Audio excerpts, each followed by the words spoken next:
विद्यार्थी को, किस शिष्य को, किस भक्त को किस प्रकार से उपदेश करना योग्य है, ये केवल गुरु ही जानते हैं।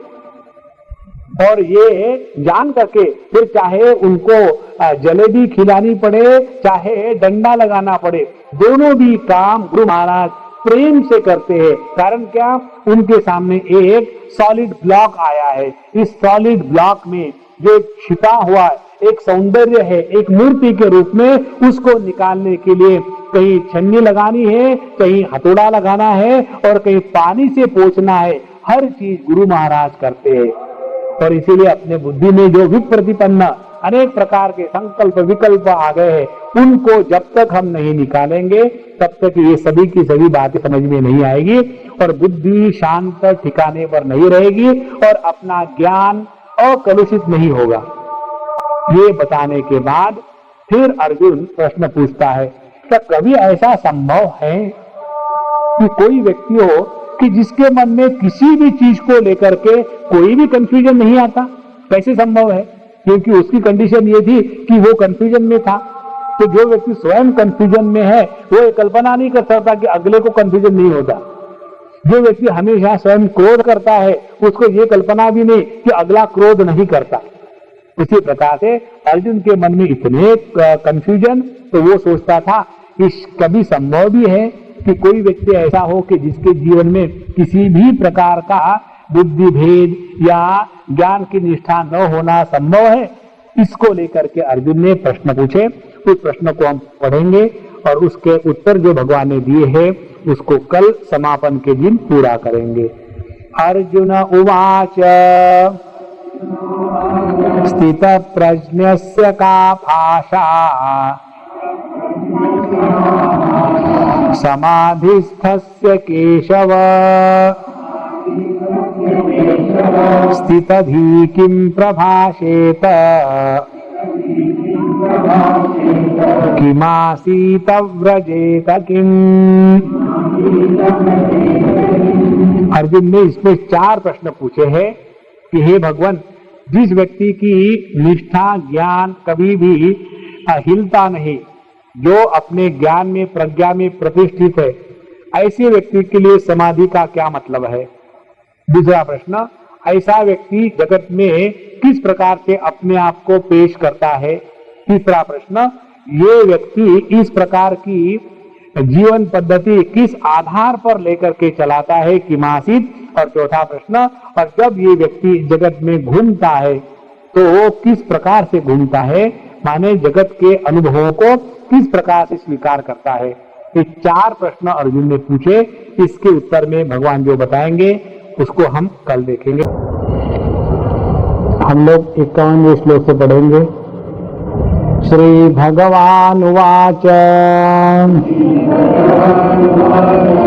कर्मजं बुद्धियुक्ता हि फलं त्यक्त्वा मनीषिणः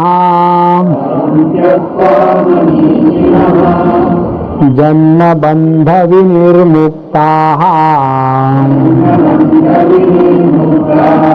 पदं गच्छन्त्यनामयम् यदा ते मोहकलिलम् बुद्धिर्व्यतितरिष्यति तदा गन्तासि निर्वेदम्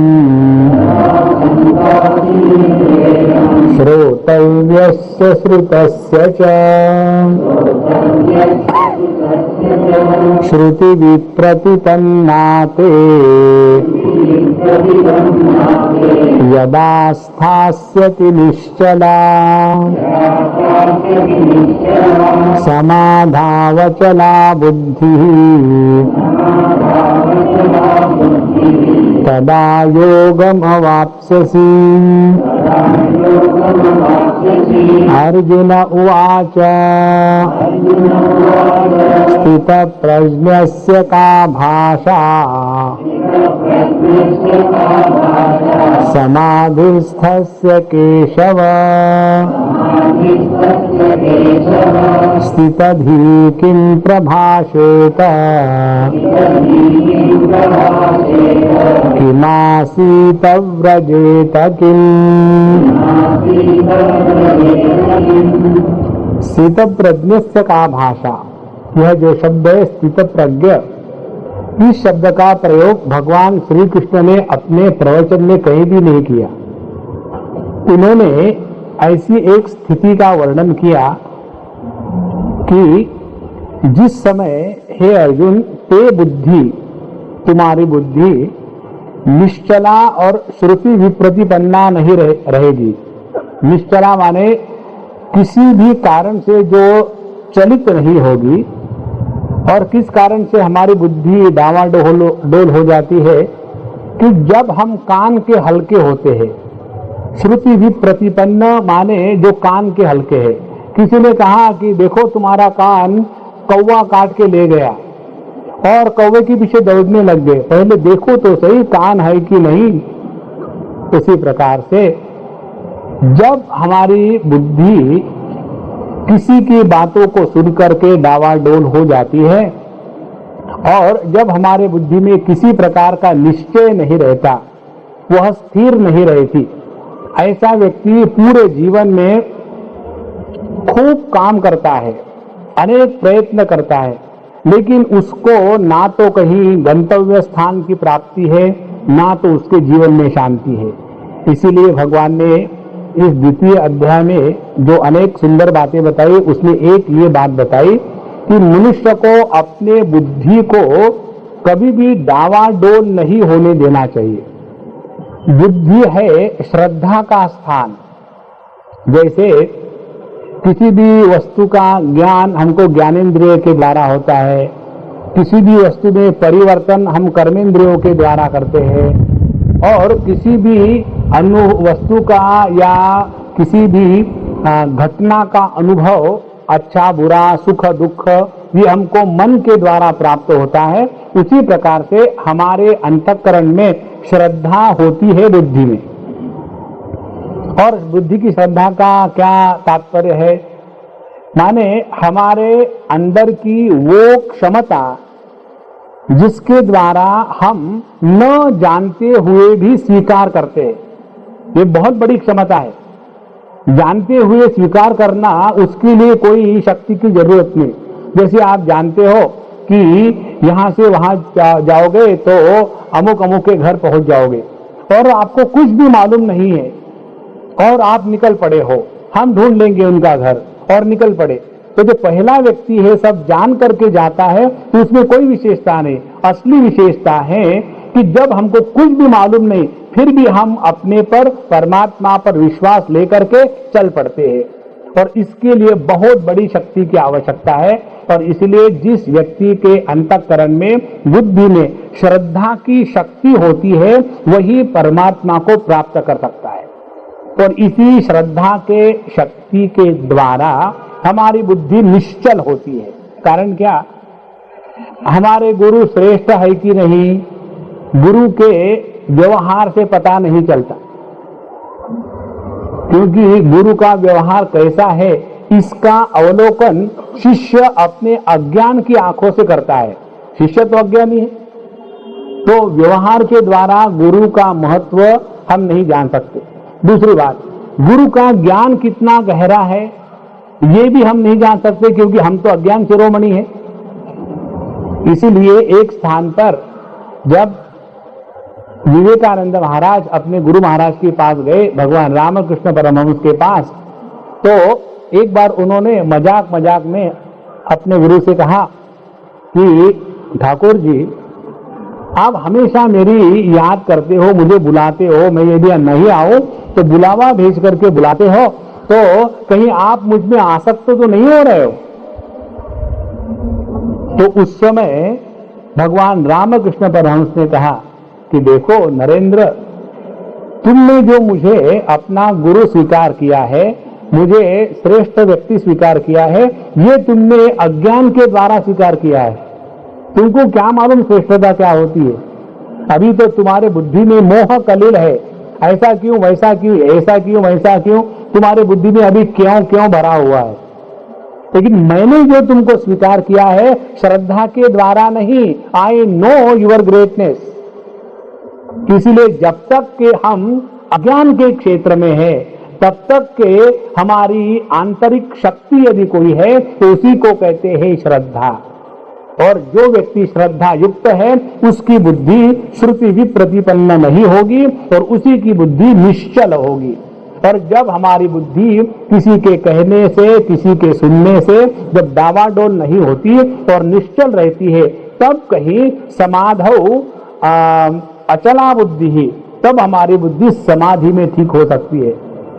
कई बार ऐसे प्रश्न पूछे जाते हैं कि स्वामी जी नॉर्मली तो हमारा मन शांत रहता है, कोई डिफिकल्टी नहीं आती, लेकिन जब हम मेडिटेशन के लिए बैठते हैं ना तो उसी समय दुनिया भर के विचार आते हैं। शायद मेडिटेशन के कारण तो विचार निर्माण नहीं होते।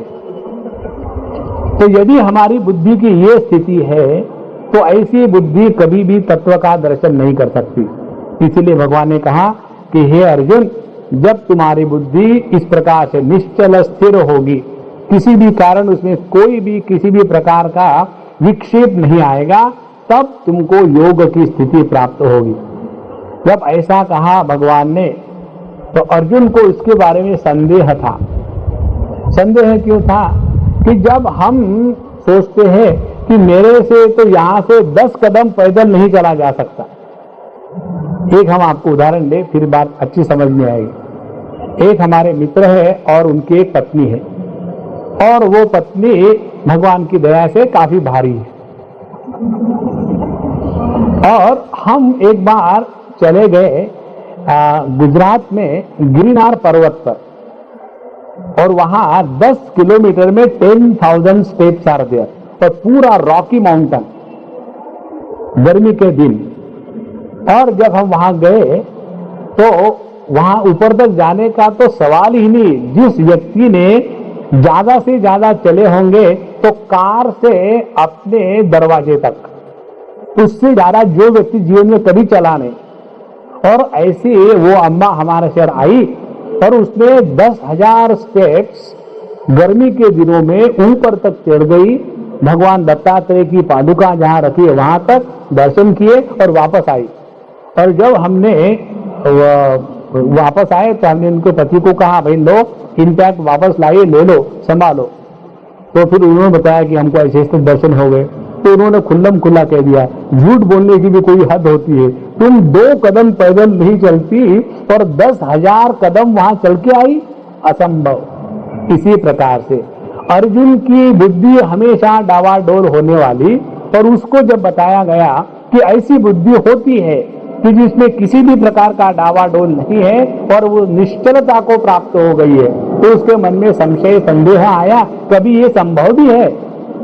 लेकिन ये बात डायरेक्टली गुरु से कैसा कहे, तो उन्होंने इसी चीज को बड़े सुंदर ढंग से प्रस्तुत किया और उन्होंने नया शब्द कॉइन किया, स्थित प्रज्ञ। स्थित प्रज्ञ माने, प्रज्ञा माने ज्ञान, जिसका ज्ञान स्टेबिलाइज हो गया है, जिसकी प्रज्ञा स्थिर हो गई है। प्रज्ञा स्थिर होना माने क्या, अपने इष्ट देव में। नहीं तो चलो जाओ, आप समझो वृंदावन चले गए, वृंदावन में जाने के बाद श्री राधे श्री राधे श्री राधे इतने आपको सुनने को मिलते हैं, ऐसे लगता है कि भगवान कृष्ण से बढ़ करके राधा ही है। और वहां से निकल जाओ, फिर चले जाओ, आप समझो मथुरा में चले जाइए या फिर द्वारका में चले जाइए। वहां जाने के बाद भगवान कृष्ण, राधा सेकेंडरी हो गई।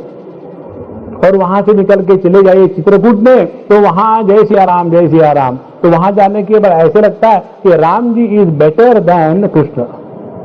और उसके बाद चले जाइए बद्रीनारायण, तो सबको छोड़ दे, इन्हीं के तो सब अवतार है, इसीलिए बद्रीनारायण भगवान की जय। ऐसी जिसकी श्रद्धा है कि गंगा गए तो गंगादास, जमुना गए तो जमुनादास, और बंबई में आए तो डैश डैश डैश दास। वो डैश डैश डैश अपने मन में जो है उसको भर लेना।